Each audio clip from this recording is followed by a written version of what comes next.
तो देखिए नेक्स्ट जो हमारा क्वेश्चन है थोड़ा सा पिछले वाले क्वेश्चन की तरीके ही कह सकते हैं या थोड़ा सा अलग कह सकते हैं। तो देखते हैं कैसे ये सॉल्व होगा। ठीक है, तो पढ़ते हैं पहले क्वेश्चन हम। एक सम है, सम मतलब आपका राशि है, वो क्या है, इतने परसेंटेज पर कितना अमाउंट, मतलब इतना अमाउंट हो जाता है। ठीक है, 3 साल में। ओके, तो देखिए सबसे पहले हम नोट कर लेते हैं हमको दिया क्या क्या गया है, और इस क्वेश्चन को लगाने में आपको बहुत अच्छा लगेगा। ओके, तो देखते हैं। सबसे पहले आपको दिया गया है रेट, तुरंत इसको सही करिए, 15/2%। ओके, फिर आपका क्या दिया गया है, अमाउंट टू 3 ईयर, टी दिया गया है। ठीक है, फिर ये दिया गया है आपका ये।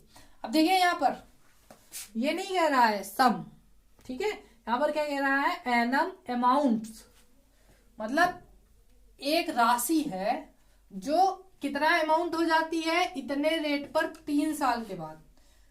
ठीक है, इतना हो जाती है, कितना हो जाती है, इतना हो जाती है। ठीक है, देखो सिर्फ अगर यहीं पर फुल स्टॉप रहता तो 1 साल के लिए हो जाता, अगर इन 3 इयर्स लगा है तो ये जो वैल्यू है वो आपकी कितने साल के लिए होगी, 3 साल के लिए होगी। ठीक है, मैं फिर से समझा देता हूं जो आपको बता रहा हूं क्वेश्चन। अगर आपका सिर्फ क्वेश्चन मान लीजिए यहां से यहां तक पूरा होता, उसके बाद यहाँ पर फुल स्टॉप रहता, उसके बाद ये ना दिया गया होता। ठीक है, तो वहां पर आप टाइम कैसे निकालते, वो क्या बोलता, पर एनम। पर एनम मतलब उस साल, तो टाइम क्या हो जाता है आपका, 1 साल का हो गया। बट यहां पर आपको टाइम अलग से दिया है तो आप उसको अलग से नोट करेंगे। ठीक है, वरना 1 साल हो जाता आपका। अब ए आपका कितना है, तो अब इस क्वेश्चन को समझते हैं। ठीक है, हमको निकालना क्या है, क्वेश्चन क्या कह रहा है, ये क्या निकालना है, पी। ठीक है, अब देखो ये होता है P प्लस SI, ये आपको पता है। ठीक है, P निकालना है आपको, और P निकालने का फॉर्मूला क्या होता है,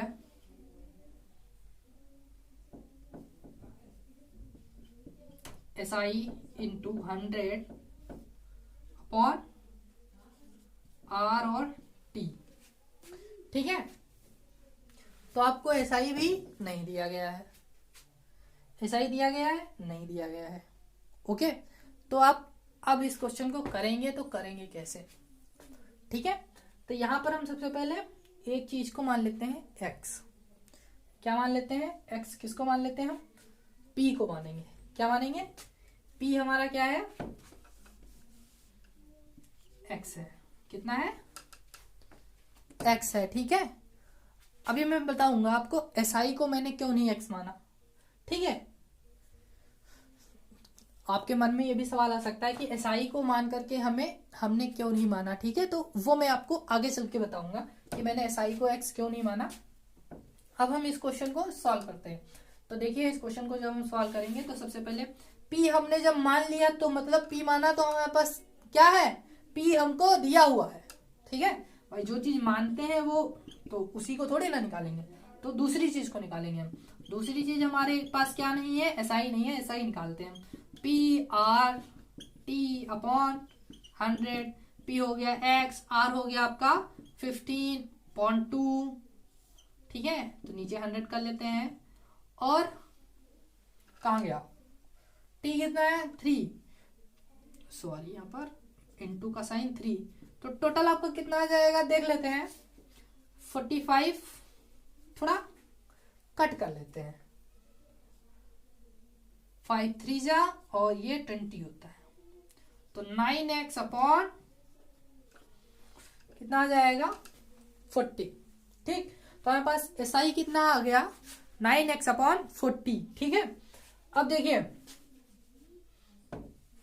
अब जब SI आपको आ जाता है, P आपको दिया हुआ होता है, तो आप कौन से फॉर्मूले में रखते हैं, जब आपका A दिया हुआ होता है तो उसी वाले फॉर्मूले में रखते हैं, तो उसी वाले फॉर्मूले में हम रख देंगे। तो इसको थोड़ा सा अलग करते हैं हम, वरना आप समझ नहीं पाएंगे। यहाँ नीचे से स्टार्ट करते हैं, अगर नहीं आ पाता है तो आपका इधर कर देंगे। ठीक है, या इधर ही कर देते हैं, चलो देखते हैं, इधर ही करके देखते हैं।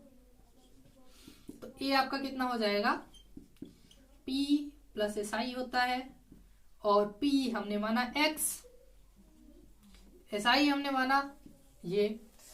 अब इसका हम एलसीएम ले सकते हैं। ओके, तो देखिए 40x 9x ये।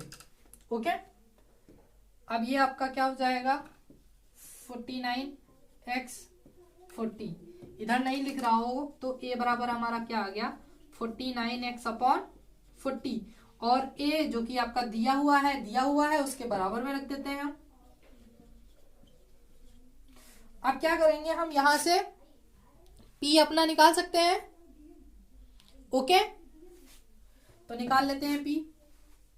देखिए सब कुछ ट्रांसफर करेंगे, x उधर रह जाएगा, तो 3920 था, 40 ऊपर आ जाएगा, ये आपका 49 आ जाएगा। ठीक है, मैंने आपको बोला है कि अगर कुछ होता है तो वो उससे कट रहा होता है तो उसको कट कर लेते हैं। आप चाहे तो उसको 7 से कट कर ले, जिससे आप जल्दी कर सकें। तो जो जल्दी आप वही कर सकते हैं जो आपको आता है।